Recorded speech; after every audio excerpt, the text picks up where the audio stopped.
예레미야 애가 3장입니다. 예레미야 애가 3장 40절에서 마지막 66절까지의 말씀입니다. 여러분, 예레미야 애가는 서로 말을 주고받는 형식으로 지금 이루어집니다. 예루살렘이 당한 아주 잔인한 파괴와 고통을 딸 시온으로 의인화해서 그 고통을 토로했는데, 이 예레미야 애가 3장에서는 딸 시온의 고통스러운 절규에 한 사람이 대답하는 것처럼 그런 형식으로 쓰여져 있어요. 그래서 우리가 40절부터 오늘 말씀을 봤지만 1절에는 이 사람이 스스로를 이렇게 소개합니다. 여호와의 분노의 매를 맞아 고난당한 자, 분노의 매를 맞고 있는, 그래서 고난 속에 있는 사람이다라고 자기를 소개합니다. 40절을 보면, 그런데 오늘 시작하는 본문 40절부터 읽었는데 보면 이 사람은 이제 주어를요 나가 아니라 우리로 바꿔요. 뭐냐면 우리가 스스로 우리의 행위들을 조사하고 여호와께로 돌아가자 이렇게 말하잖아요. 우리로 바꿉니다. 여호와의 분노로 고난을 당한 사람이 나를 넘어서서 이제 내가 속한 공동체 전체의 문제로 확대하면서 철저한 우리의 성찰, 자기 성찰을 이루자라는 것을 강조합니다. 그러면서 참회하여 여호와께로 돌아가자라고 지금 말하는 거예요. 하나님의 분노 때문에 우리가 지금 이 고난을 당하고 있는데 우리가 함께 이제 스스로를 성찰하며 하나님께로 돌아가자 하는 그 내용입니다. 42절 말씀을 한번 볼까요? 하나님의 분노로 당하는 이 고통이 사실은 42절의 말씀을 보면 자신들의 죄 때문이다라는 것을 말하는데 42절 말씀 한번 돌아보겠습니다. 우리의 범죄함과 우리의 반역함을 주께서 사하지 아니하시고 진노로 자신을 가리시고 우리를 추격하시며 죽이시고 긍휼을 베풀지 아니하셨나이다. 우리가 반역했고 불순종해서 하나님께서 긍휼을 베풀지 아니하신 것을 알기 때문에 이제 우리가 자신을 철저히 돌아보자. 그래서 여호와께로 돌아가자라고 말하는 것입니다. 그런데 처음 말씀이 이렇게 여호와께로 돌아가자라고 얘기하는데 이 중간, 다시 뒤쪽을 보면요, 중간 쪽을 보면 자신들이 당하는 고통이 얼마나 크고 참혹한지를 또 이야기해요. 우리의 죄 때문에 하나님이 이렇게 우리에게 분노하시고 우리를 고통 가운데 놓으셨어 라고 얘기하는데 또 중간에 근데 진짜 이 고통 못 참겠어, 너무 괴로워, 너무 힘들어, 이런 토로를 합니다. 그러다가 또 뒤에 보면 다시 주님을 의지하고 붙잡자라고 얘기해요. 뭘까요? 이런 일련의 고백들이 사실은 우리의 기도다라는 것입니다. 새삼 기도는 이런 것이지 다시 한번 생각하게 되더라고요. 이 말씀을 보면서 참혹한 상황을 만나 견딜 수 없는 내 솔직한 마음을 다 내려놓는 것. 그리고 그러면서도 사실 사는 게 어때요? 고통 속에 있으면 죽을 것 같잖아요. 못 살겠다고, 이러다 죽게 생겼다고, 이런 마음을 다 토로하는 것이 기도입니다. 그런데 기도의 끝은 뭐냐면요, 기도를 하다 보면 문을 여는 것 같아요. 처음에는 솔직한 감정을 다 얘기하는데 그 다음 문이 있어요. 그리고 그 다음 문을 열고 들어가면 또 다음 문이 있는 것을 알게 돼요. 오늘 이 고백을 보면서 이런 기도의 과정이 보이더라고요. 그래서 이 말씀을 통해 우리가 이 기도의 문들을 한번 돌아봤으면 좋겠다라는 생각이 들었어요. 첫 번째 기도입니다. 기도는요, 정말 솔직하고 정직한 내 마음을 내어놓는 것이다. 기도는 두루뭉실하게 피상적으로 하는 게 사실 아니에요. 진심을, 마음을 주님 앞에 표현하는 겁니다. 그래서 기도에 가식이 있을까요? 없을까요? 없어요. 그런데 하다 보면, 이런 경험 우리 숱하게 느끼실걸요? 하다 보면 습관처럼 기도하지 않으세요? 마치 주문을 외듯이 중언부언합니다. 졸다가 졸면서도 기도는 술술술 나와요. 희한해요. 거기에 우리가 배운 기도가 틀이 되어서요, 어느 때는 소리를 질러야만 시원하게 기도한 것 같아요. 그리고 눈물을 흘려야만 내가 기도한 것 같다라는 생각이 들 때가 있어요. 하지만 기도는요, 소리를 지를 수도 있고요, 침묵할 수도 있어요. 중요한 건 뭐냐면 진심으로 정직하게 주님 앞에 내려놓는 거예요. 우리가 읽은 본문에도 이런 표현들이 많이 나오는데 자신들의 고통이 얼마나 큰지를 지금 상황을 가리키면서 이렇게 얘기합니다.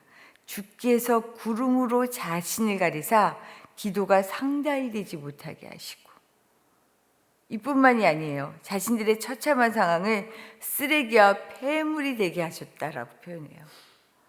기도하는데 하나님이 가리셔서 아예 기도를 들어가지도 않게, 닿지도 않게 하신다. 기도해봐야 소용없는 것처럼 얘기해요. 그리고 자신들의 상황은 쓰레기와 폐물이다, 끝이다라는 얘기죠. 이렇게 정직하게 마음을 다 표현하는 거예요. 하나님 앞에 솔직하게. 기도는 내가 잘하려고 하는 정답을 나열하는 것이 아닙니다. 솔직한 마음을 내려놓는 거라는 거죠. 그래서 어떤 면에서는요, 악다구니를 쓰면서 나의 아픔과 고통을 다 쏟아놓는 것이기도 해요. 왜요? 지금 내가 견딜 수 없으면, 내가 너무 아프면 아프다고 얘기해야죠. 생각해 보세요. 아기가 다쳤어요. 너무 아파요. 아픈데 아파! 뭐 말도 못하게 우는 게 아이잖아요. 솔직하게 그렇게 내려놓는 거예요. 이렇게 기도하면요, 솔직하게 기도하고 정직하게 기도하는 것, 여기에서 그 다음에 문이 열려요. 사실은 기도하다 보면 고통의 이유를 알면서도 바꾸고 싶지 않고요, 손해보고 싶지 않고 자존심 상하고 싶지 않아서 내가 억지를 쓰고 내가 버티고 있는 내 모습을 보게 돼요. 아, 이거 아닌 거 아는데 볼 틈도 없어요. 아, 그냥 내가 싫으니까, 지금 이게 필요하니까 막 떼쓰고 있는 나를 보게 된다는 거죠. 내 솔직한 마음을 내려놓다 보면, 내 정직하게 기도하면 내 솔직한 마음을 들여다보게 되는 거예요. 그 다음 문은. 그래서 기도는요, 내 것을 다 내려놓으면 이제 내 속을 들여다볼 수 있습니다. 그래서 오늘 본문에서처럼요, 얘기하잖아요. 우리의 행위들을 조사하고 여호와께로 돌아가자. 우리의 행위를 내가 솔직하게 들여다보자라는 거예요. 하나님의 말씀을 비추어 내 속을 들여다보면 내 실체를 인정하지 않을 수 없습니다. 지독하게 게으르고요, 너무 이기적이며 이것을 알면서도 끊임없이 핑계와 자기 변명으로 바꾸지 않으려는 내 모습을 보게 되는 거죠. 내 속을 들여다보지 않으면 난 원래 이런 사람이야 라는 자기 변명으로 자기 합리화를 하면서요, 오히려 하나님을 내게 맞추려고 하지 내가 하나님께 맞추지 않아요. 그런데 기도는 하나님을 바꾸는 게 아니라 뭐예요? 나를 바꾸는 거잖아요. 하나님이, 우리는 기도 살다 보면 많이 그러죠. 하나님이 내게 맞추지 않는다고 화를 내고 떼를 쓰잖아요. 그런데 나를 들여다보면 달라집니다. 아, 내가 이랬구나. 내가 이런 사람이구나. 내가 이렇게 말도 안 되는 사람이었구나. 그러면서 하나님에게 맞출 마음이 생기게 되는 거죠. 그래서 오늘 본문에서는 공동체가 당하는 아픔과 견딜 수 없는 고통 다 토로하면서도 끝까지 주님을 놓지 않으면서요, 하나님이 돌아보실 때까지 눈물로 통회하겠다라고 고백합니다. 이게 오늘 48절과 49절의 말씀이에요. 우리 예레미야 애가 3장 48절 49절 한번 읽어보겠습니다. 내 눈에 흐르는 눈물이 그치지 아니하고 쉬지 아니하며 여호와께서 하늘에서 살피시고 돌아보실 때까지니라. 하나님께서 살피시고 돌아보실 때까지 내가 눈물을 흘리며 두 손 들고 기도하겠습니다. 통회하고 참여하겠습니다. 라고 지금 고백하는 거죠. 나를 돌아보고 나의 부족함을 알 때 긍휼히 여기시는 하나님 앞에 돌아가 손을 들고 통회할 수 있습니다. 그리고 이렇게 통회하며 눈물을 흘리는 사람, 애통하는 자가 복이 있습니다. 왜요? 그들이 위로를 받을 것이다 라고 말씀하셨잖아요. 내 것을 정직하게 내려놓고 그리고 이제 내 속을 들여다보는 사람, 이 사람 하나님께서 어떻게 해요? 위로해 주셔요. 그래서 마지막으로 기도는요, 내 속을 들여다보면 하나님을 제대로 볼 수 있게 돼요. 54절 말씀이에요. 54절 한번 말씀 읽어볼까요? 물이 내 머리 위로 넘치니 내가 스스로 이르기를 이제는 멸절되었다 하도다. 뭐예요? 이제 정말 끝이다 고백한 거예요. 너무 고통스러워서 그러잖아요. 하나님이 계셔도 나도 모르게 이제 죽었다. 길이 없다. 소망이 없어. 이제 진짜 끝내고 싶다. 이런 마음 들 때가 있잖아요. 지금 이렇게 고백하는 거예요. 끝이구나. 이제는 멸절되었도다. 내가 죽는구나 라고 고백해요. 그런데 이렇게 고백한 사람이 바로 다음 절에서 뭐라고 고백하는 줄 아세요? 바로 다음 절에서 여호와여 내가 심히 깊은 구덩이에서 주의 이름을 불렀나이다. 너무 고통스러워서 죽었습니다 하는데 다시 하나님을 찾아요. 죽음의 순간에 주님의 이름을 부릅니다. 왜냐하면 죽음에서 건지실 이는 오직 주님밖에 없음을 기억하기 때문에 그래요. 57절 말씀을 보면 하나님이 구원해 주셨던 역사를 기억하고 있어요.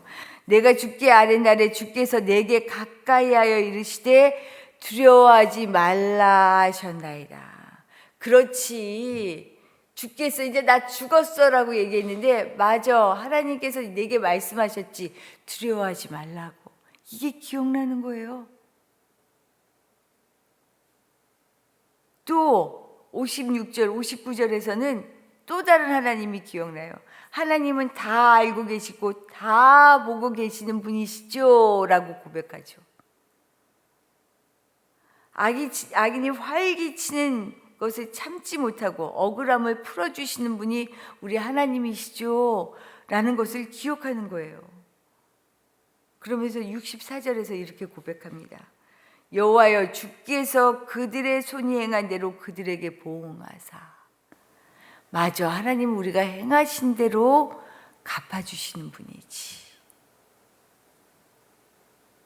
내가 죽을 것 같은 고통스러운 상황에서 나의 아픔을 다 내려놓고 그리고 나를 들여다봐요. 들여다보니 우리 하나님이 어떤 분임을 알게 되는 거예요. 그렇지, 우리 하나님은 이 두려움 상황에서 내게 두려워하지 말라고 얘기하셨고 어떤 순간에도 눈을 떼지 않으시고 길을 막지 않으셨고 결국은 우리가 행한 대로 갚아주시는 분이지.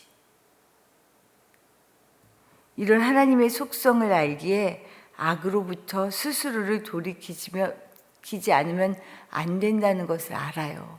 그래서 여호와께로 돌아가자, 나를 돌아보자 라고 이야기를 시작하죠. 그러면서 뭐라고 얘기해요? 끝까지 이 하나님을 신뢰하며 하나님을 의지하잖아요. 기도는 이처럼 하나하나의 문을 열어가는 것 같아요. 이 하나님의 뜻을 알고 그 다음 문은 뭐겠어요? 그 뜻대로 살아가는 힘을 얻는 거죠. 우리가 이런 기도의 문을 하나하나 열어갈 수 있는 경험이 오늘 이 기도를 통해서 일어날 수 있기를 바라요. 어떻게 뚝딱이 아니에요. 뚝딱이 아니에요. 그저 정직하게 하나님 앞에 아무 가식 없이 내 진짜 화나고 속상하고 들끓는 마음 다 내려놓으면 돼요. 그러면 그 다음은 성령님께서 문을 하나씩 열어주시더라고요. 그 다음에 기도를, 또 그 다음에 기도를, 그 다음에 기도를. 우리의 마음을 열어주시는데 이런 기도의 문을 통과한다는 것이 뭐냐면은 결국 여호와께로 돌아가는 일이더라고요. 주님을 알아가고 주님을 닮아가고 그 뜻대로 살아가고 오늘 이런 놀라운 기도의 경험이 있으시기를 축복합니다. 우리 주신 말씀 생각하며 기도할게요. 기도의 문을 열어가게 하십시오. 하나님, 이 기도 좀 정말 잘 했으면 좋겠어요. 삐까뻔쩍 기도가 아니에요. 뭐 울고불고 이게 다 기도가 아니에요. 솔직한 내 마음을 다 내려놓고 그러고 났더니 하나님이 보여주시는 내 마음을 보게 하시고 내 마음을 보니 하나님 없이는 도무지 살 수 없는 정말 구제불능의 인간입니다. 죄인입니다. 라는 것을 깨닫고 여호와께로 돌아갈 수 있는 그런 사람이 되게 해달라고 기도하시기를 부탁드립니다. 우리 내일 주일인데요. 우리 교회 예배 정말 하늘의 문이 열려서 하늘과 땅이 연결되어지는 것을 볼 수 있는 하나님과 내가 온전히 만나는 그래서 기대가 되고 이 예배가 내 삶의 힘이 되는 예배를 드릴 수 있도록 우리 교회 예배를 위하여 기도해 주시고 더불어서 우리 한국 교회 정말 하나님 교회가 교회의 몫을 할 수 있도록 주님께서 무너뜨릴 것은 무너뜨려 주시고 새 성전을 세워 주시옵소서 기도하시기를 부탁드립니다. 이 나라 조국을 위해서도 함께 기도해 주십시오. 기도드리겠습니다.